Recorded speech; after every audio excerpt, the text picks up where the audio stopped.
Hello students.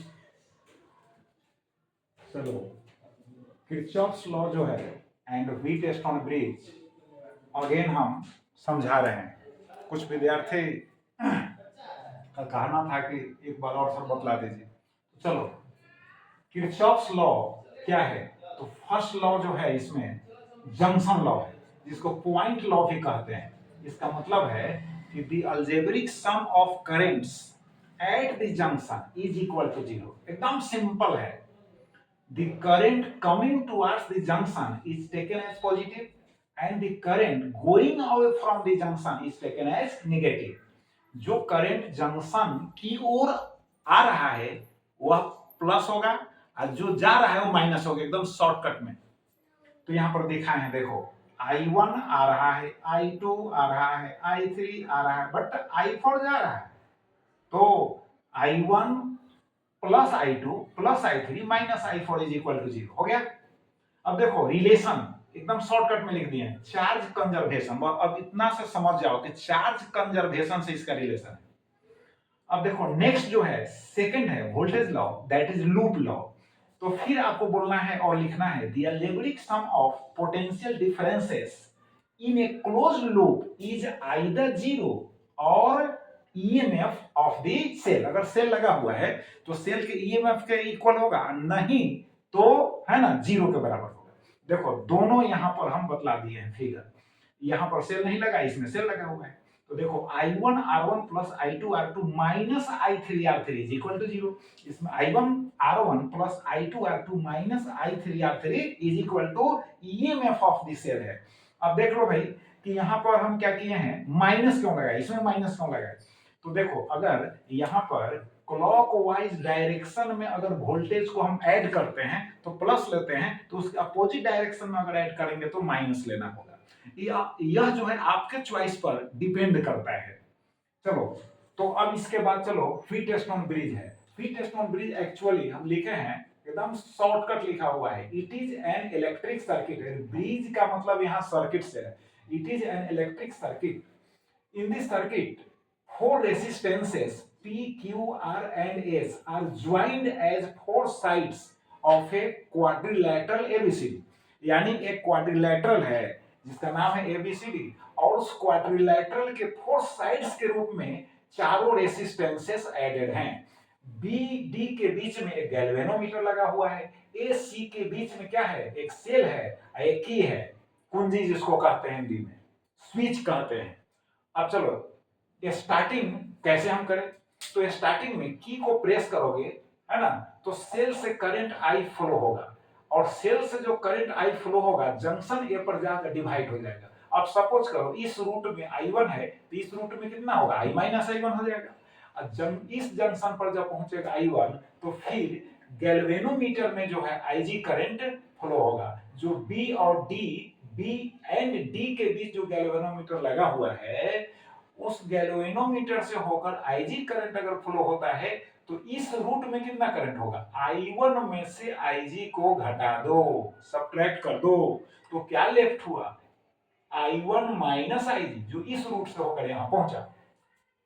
अब देखो इधर से आया I माइनस I1, इधर से आया IG, तो I minus I1 plus IG इस रूट से होकर यहां पहुंच गया। तो टोटल करंट कितना था, I, तो फिर यहां पर हमको मिल गया I। बात समझ गए? अब देखो होता क्या है कि कुछ समय बाद यहाँ का पोटेंशियल और यहाँ का पोटेंशियल सेम हो जाता है। तो जब पोटेंशियल यहाँ का और यहाँ का सेम हो जाए तो उस केस में क्या होगा, गैल्वेनोमीटर शोज जीरो डिफ्लेक्शन। तो जब गैल्वेनोमीटर जीरो डिफ्लेक्शन शो करेगा, इसका मतलब है कि गैल्वेनोमीटर से होकर करंट फ्लो नहीं हो रहा है। क्लियर? जब गैल्वेनोमीटर से करंट फ्लो नहीं हो रहा है तो इस स्टेट को हम कहेंगे कि व्हीट स्टोन ब्रिज जो है बैलेंस्ड स्टेट में है। क्लियर? यानी हिंदी में इसको संतुलन की स्थिति या अवस्था में समझो। जब बैलेंस्ड स्टेट में है तो आपको टू इक्वेशंस ही लेना है। टू इक्वेशंस में फर्स्ट इक्वेशन अगर तुम याद कर लिया तो सेकंड इक्वेशन में कोई प्रॉब्लम नहीं हो। ट्रिक बतला रहा है, देखो इस लूप में देखो, अब इस लूप में देखोगे यार, तो इस लूप में इसका वोल्टेज होगा यानी I1P, इसका हो जाएगा IG इंटू जी, अब माइनस होगा I minus I1 into R, IG equal to क्या हो जाएगा 0। माइनस क्यों लिया है फिर आपको समझा रहा है, क्लॉकवाइज में प्लस लेंगे तो उसके अपोजिट में क्या लेंगे माइनस। अब देखो बैलेंस्ड स्टेट में Ig इज इक्वल टू क्या हो जाएगा 0, तो देखो Ig इज इक्वल टू जब 0 हो गया यार, तो Ig 0 लिखने दिए हैं, तो अब ट्रिक समझो, अब विशेष सोचने की जरूरी नहीं है। इसमें देखो, इसमें P है रेसिस्टेंस, ये तो 0 हो गया, यहाँ देखो R है, तो तुमको क्या करना है P बाई R झट से लिख देना है। यहाँ P देखो, यहाँ R देखो यार, तो P बाई R लिख दो LHS में। यहाँ जो करंट देख रहे हो इसमें तो IG नहीं है, I माइनस I1 लिखो RHS में, डिवाइडेड बाई यहाँ वाला करंट कर दो, तो I माइनस I1 है ना, बाई हो गया I1। बात समझ गया अच्छी तरह से। अब क्या करना है, नेक्स्ट जो लूप है क्लोज लूप कौन, BCDB। अब इसमें देखो ये जो वोल्टेज होगा ये प्लस में लिया जाएगा, ये दोनों जो होंगे दोनों है ना माइनस में, तो फिर देखो इसमें हम लिखे हैं यहाँ कि I1 माइनस IG इंटू क्या होगा Q होगा, Q होगा राइट, अब माइनस IG इंटू G होगा, माइनस क्या हो जाएगा I minus I1 plus IG into S is equal to 0। अब चूंकि बैलेंस्ड स्टेट में क्या है Ig इज इक्वल टू कितना है 0 है, तो जब Ig इज इक्वल टू 0 है तो देखना क्या है भाई, तुम क्या करो कि यहां पर देखो Q है, रेसिस्टेंस क्या हो गया Q, यहाँ देखो S है, बस LHS में Q बाई S तुरंत कर दो, तो Q बाई S हो गया। और RHS जो फर्स्ट इक्वेशन का है, अब सोचना नहीं है, फर्स्ट इक्वेशन के RHS को यहाँ पुट कर दो, तो I माइनस I1 बाई हो गया I1, इक्वेशन नंबर 2 हो गया, कितना इजीली हो गया। अब देखो from 1 and 2 P by R is equal to हो जाएगा Q बाई S, और P by Q is equal to R by S। अब इसको लिख सकता है तुम नीचे एक सेंटेंस क्या, कि if the values of three resistances, if the values of three resistances are known, है ना, then the fourth resistance will be easily obtained with the help of this relation।